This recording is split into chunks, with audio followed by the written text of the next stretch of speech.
여러분 안녕하십니까? 매일경제TV 아나운서 김정현입니다. 현 정부의 초대 경제수석을 지냈던 홍장표 소득주도 성장특별위원회 위원장이 서울의 한 대학교에서 소득주도 성장론을 주제로 강연을 진행했습니다. 현 정부의 핵심 경제 정책 중 하나인 소득주도 성장론에 대한 이해와 쟁점 등을 알 수 있었는데요. 자세한 강연 내용에 대해 알아보도록 하겠습니다. 정영석 기자와 함께합니다. 안녕하세요. 네, 안녕하세요. 이 소득주도 성장론이 소득을 키워서 많은 이들의 소비도 키우고 전반적으로 내수시장 키운다라고 이해가 되는데 실질적으로는 좀 더 구체화되어 있다고요. 네, 홍장표 위원장은 먼저 소득주도 성장론이 나오게 된 배경을 짚었습니다. 우리의 성장 모델이 부작용이 있었고 이에 대한 반성에서 출발했다는 건데요.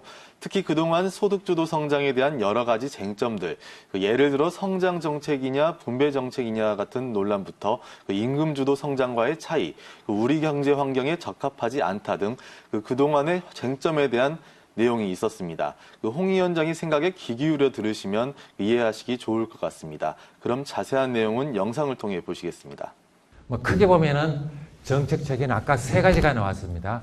가계의 소득을 실질적으로 높여주는 가계소득 증진 방안, 그 다음에 두 번째로는 가계 지출, 핵심 지출을 경감시키는 것, 그 다음에 사회안전망, 복지 이런 것들이 되겠고요. 그 다음에 이것을 바탕으로 해서 소득주도 성장과 혁신성장, 사실은 소득주도 성장과 우리 또 하나가 혁신성장이 있습니다. 이게 중첩되는 부분들이 굉장히 많습니다. 중첩되는 부분들. 질 좋은 일자리 창출, 양쪽에 다 걸려져 있습니다.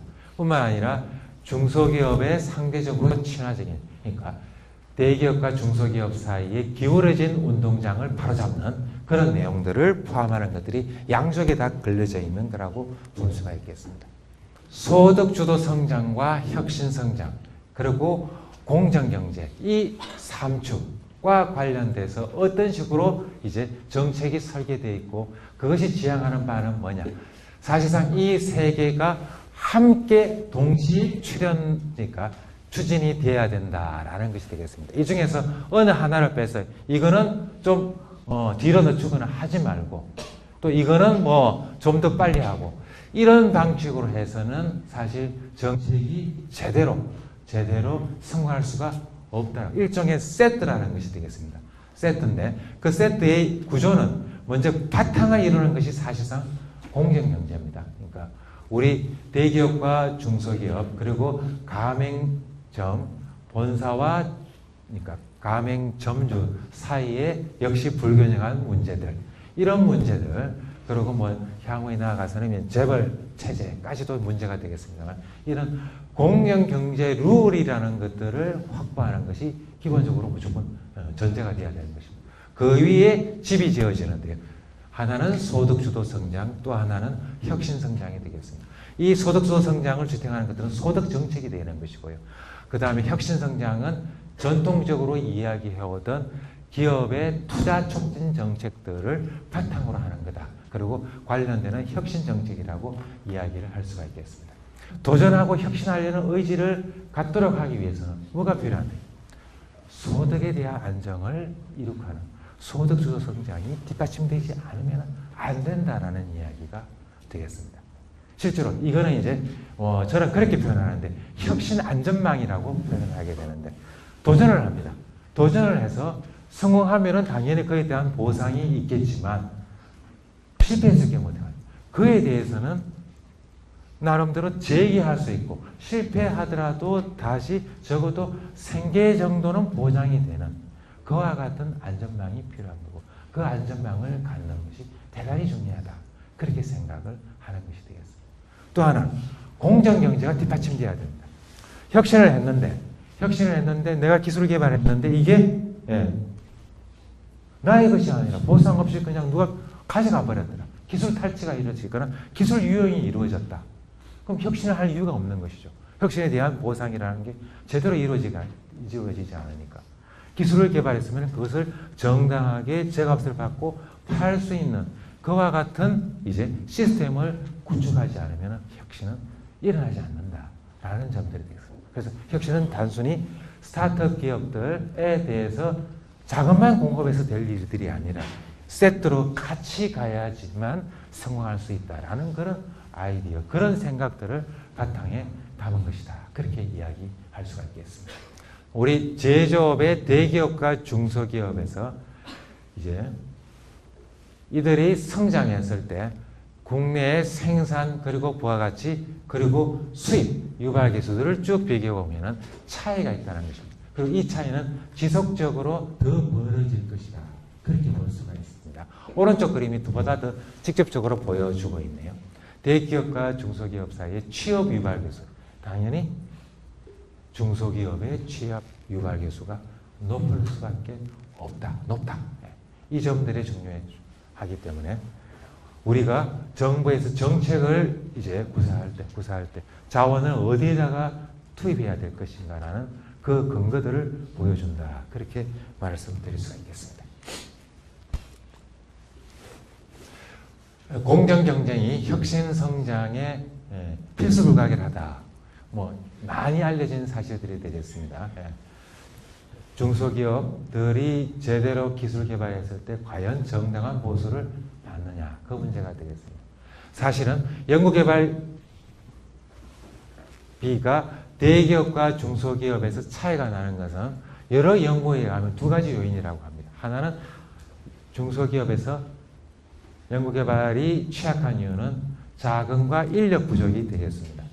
또 하나가 아까 말씀드린 대로 바로 그 점입니다. 연구개발에 대한 인센티브가 부족하다. 별로 없다. 뭐 연구에 따른다면 그런 결과도 나옵니다. 우리의 정책금융기관들이 중소기업에다가 자금을 제공했습니다. 근데 그 성과가 어디서 나느냐? 대기업에서 나더라라는 얘기. 중소기업에서는 성과가 제대로 안 나고 대기업에서 나더라. 이런 이제 연구 결과들도 나오고 있으니까 이런 부분에 대해서 해결을 해야 되는 그런 과제라고 보시면 되겠습니다. 이런 정책체계, 이런 정책들을 지금 추진 중에 있습니다. 관련해서 여러 가지 이야기들이 나오고 있는데 내용들을 한번 정리해 보겠습니다. 자, 소득주도 성장, 과연 무엇을 지향하느냐, 그리고 과연 이게 성장 정책이냐라는 그런 비판들, 그런 지적들이 나오고 있습니다. 성장 정책이 아니야. 이거는 분배 정책이야. 라고 이제 이야기가 되고 있습니다. 일단 말씀드릴 거는 소득주도 성장은 1차적으로는 소득 정책입니다. 소득 정책.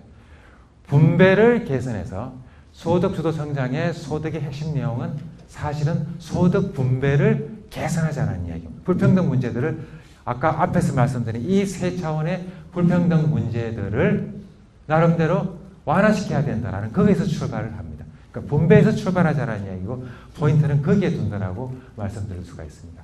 이것이 사실은 그 이후에 성장의 잠재력이 더 이상 떨어지지 않고 그러고 나아가서 어느 정도 성장 잠재력을 이제 끌어올릴 수 있는, 그러니까 가능하다면 끌어올 수 있는 바탕을 만들자라는 것이 핵심 내용이 되겠습니다. 소득주도 성장은 임금 근로자만을 대상으로 하는 것이 아니다라는 것이 되겠습니다. 대상으로 하고 있는 임금 근로자와 그리고 포함하는 것은 당연히 자영업자도 포함하고 자영업자의 소득을 얼마나 더 늘릴 것인가. 실제로 우리나라의 경우에 자영업자 비중이 대단히 높습니다. 우리 취업자 중에서 자영업자들이 차지하는 비중은 작게 계산하면 20%가 나오고요. 그리고 무급가족 종사자까지 포함시키면 25%가 나옵니다. 대단히 큰 비중을 차지하고 있고 우리의 중요한 가계소득 그리고 가계 서비스 창출에 아주 중요한 부분이 되고 있습니다. 문제는 이 부분이 지나치게 비대하다는 점들이 이제 문제가 되는 겁니다. 이 부분과 함께 어떻게 실질적으로 가계소득을 늘릴 것인가를 고민하고요. 그런 부분과 관련된 정책들을 내고 있고요.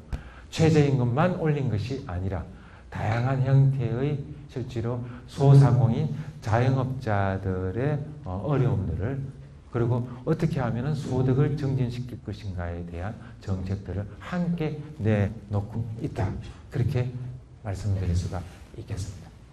소득주도 성장은 개방경제에 적합하지 않다.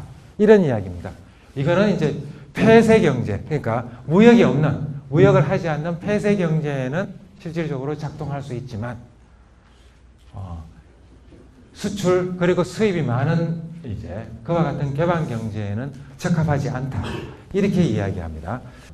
과연 임금이 우리나라의 총수에 어느 정도 영향을 미치느냐? 그 영향력을 미치는 것들은 대단히 미미하다는 걸로 나옵니다. 왜 그러냐? 우리의 주력 제품들이 가격 경쟁력만에 의존하는 것이 아니라는 것이 되겠습니다. 그러니까 주로 제품은 나름대로 품질 경쟁력을 충분히 갖고 있고 그 속에서 가격 경쟁력이라는 것들이 부분적으로 들어가지만 그것이 결정적인 영향이 아니다.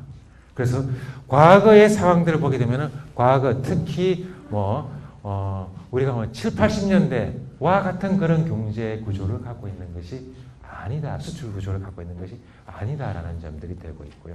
그리고 현실적으로는 우리 이웃인 중국이나 일본 이런 나라들이 똑같이 우리가 유사한 그와 같은 정책들을 하는 사실상 그런 면에서는 나름대로 서로 이제 정책의 효과들이 같이 가게 되는 경우에는 크게 문제가 될 게 없다. 네, 이처럼 강의 이후에는 다양한 질문들이 이어졌는데 꽤 날카로운 질문들이 오갔다면서요?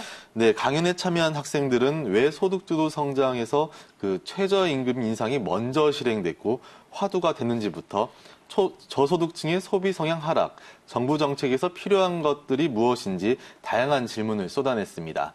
홍 위원장이 현 상황에서 어떤 문제의식을 갖고 있는지 그리고 어떤 대안을 생각하고 있는지 유심히 들어보면 이해에 도움이 될 것 같습니다. 네, 관련 내용을 보시면서 오늘 특집은 여기서 마무리하도록 하겠습니다. 정현석 기자 오늘 말씀 고맙습니다.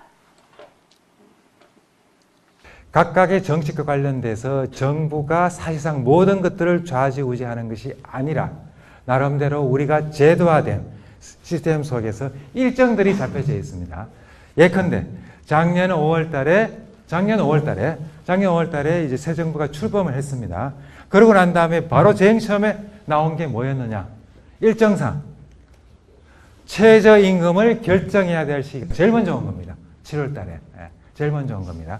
자, 그런 상황 속에서 작년의 상황은 어떤 상황이었는가 하면은 그런 일종의 사회적인 환경 속에서 정책이 나올 수밖에 없습니다. 결정을 해야 되는데 작년의 상황에서는 국민들이 바라고 있는 것들이 사실은 정책이 반영되는 겁니다.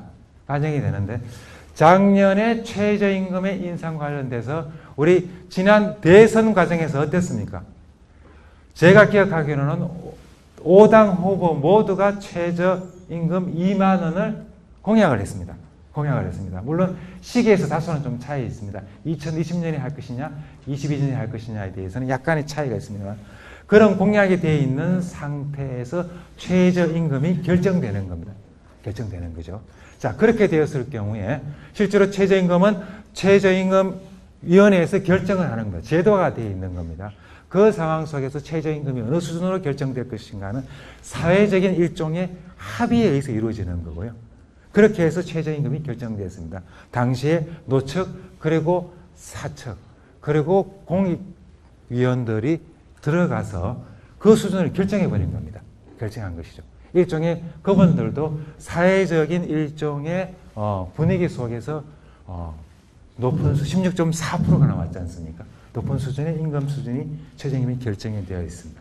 자, 그렇게 되면 이게 정책적으로 관리해야 될 것들은 그 다음에 문제가 되는 겁니다. 높은 수준의 최저임금이 결정되었을 경우에 뭐가 가장 문제가 발생하겠느냐? 당연히 자영업자와 영세 중소기업에 문제가 발생할 것이다. 과연 감당할 수 있을 것인가? 라는 문제와 바로 직결이 되는 문제가 되겠습니다. 그래서 이제 논의 끝에 나온 것들이 과연 실질적으로 정부에서 소득정책에 관련돼서 이런 최저임금이 이런 식으로 결정되었을 때 실질적으로 할 수 있는 일들은 그와 관련되는 후속 대책들, 후속 대책들에 들어간 것이고요. 그렇게 해서 이제 정책을 낸 것이 일자리 안정 자금을 3조를 가지고 이것을 가지고 자영업자와 그리고 영세 기업들의 지불 능력이 약하지 않겠습니까? 이런 부분들을 이제 한시적이지만은 직접 지원하는 그런 방식을 통해서 최저 임금의 일종의 사회적 열망이 있다고 생각을 하는 것입니다. 그 부분에 대해서 대책을 수립해서 실질적으로 그 부분에 대해서 사회적인 충격들을 완화시킬 수밖에 없었는 거 아니냐. 그래서 그렇게 편성이 된 거고요. 그렇게 해서 실제로 정책은 그런 식으로 딱 제대로 설계된 거지만은 일정들이 다 있습니다. 일정들이 다 있는 그런 상황에서 한꺼번에 쫙 이렇게 가져갔으면 좋겠지만은 그런 선후 관계가 발생하는 것이고요. 그리고 관련돼서 세계의 사실은 혁신성장 그리고 공정경제도 나름대로 일정들이 있다라고 생각하시면 되겠습니다. 그래서 스타트는 같이 하지만 어느 쪽은 앞서가게 되는 거고 어느 쪽은 그 성과들이 나름대로 시차들을 갖추면서 나온다. 그렇게 생각할 수가 있겠습니다. 소득주도 성장의 선순환을 가져오는데 장애 요인으로 작용할 거라고 저도 생각을 하고 있습니다. 문제는 왜 이런 현상들이 나타날까? 왜 이렇게 빠르게 그러니까 소비 성량이 떨어질까라는 그 부분과 관련돼서 몇 가지 요인이 있지 않느냐. 그 장애 요인들을 사실은 이제 제거해 줘야 되는 건데 쉽지 않은 장애 요인들이 있더라는 것입니다. 첫 번째 뭐겠습니까? 부채입니다. 부채. 가계 부채 문제. 이 가계 부채 문제가 실질적으로 우리 가계의 부채가 지난 정부 이래로 지난 정부에서는 사실 가계 부채가 굉장히 급속하게 늘어나는 바탕이 됐죠. 작년 같은 경우에는 가계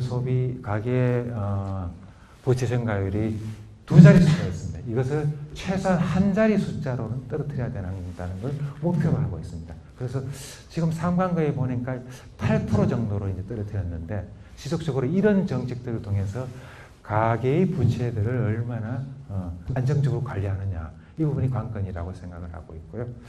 또 하나는 이제 역시 부동산 문제가 굉장히 큰 것 같습니다. 특히 장기적으로 봤을 때 부동산 안정, 값 안정이라는 것들이 현실적으로 이게 사람들이 부동산 가격의 상태에 따라서 이게 실제로 소비로 이어지느냐 아니면 그야말로 이제 부동산 구입을 위해서 자금을 준비하느냐 그쪽으로 자금이 흘러들어가느냐 이 문제가 중요한 걸림돌로 작용하고 있다. 그렇게 볼 수가 있고요. 정부에서 사실상 활용할 수 있는 정책 수단들을 통해서 정부의 다양한 형태의 일종의 이전 소득이 있지 않습니까? 이전 소득이 직접적으로 좀 소비로 이어질 수 있는 그와 같은 방안들, 이런 방안들이 이제 모색되고 있는 걸로 알고 있고요.